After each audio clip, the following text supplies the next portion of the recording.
Isang netizens nakita daw na magkasama si Daniel Padilla at Andrea Brillantes sa isang resort. Halina't panoorin natin ang buong detalye.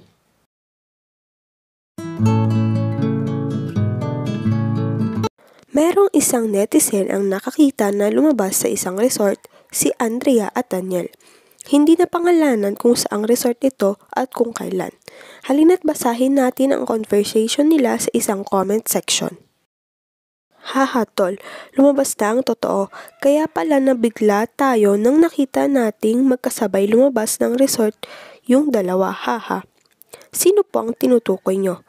Si Blight yung nakita namin, tas di namin namukaan nung una si D. Kasi sobrang balot ang muka at naka-shades.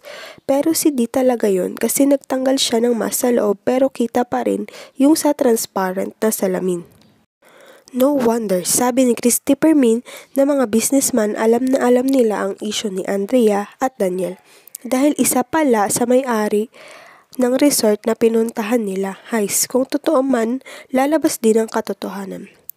Hindi ngayon, pero baka soon. Time is the ultimate truth teller, sabi nila. Oo nga po, akala ko talaga wala lang yun. Akala namin shooting lang ng bagong film, pero nagtaka rin kami ba't silang dalawa lang, yun pala.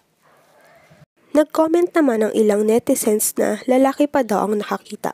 Bihira naman sa lalaki ang marites, kaya nakakagulat ang isiniwalat niya. Grabe, lalaki yung nag-comment ha. Yun din ang inaano ko, kasi mga lalaki di naman mahilig sa cheese, haha.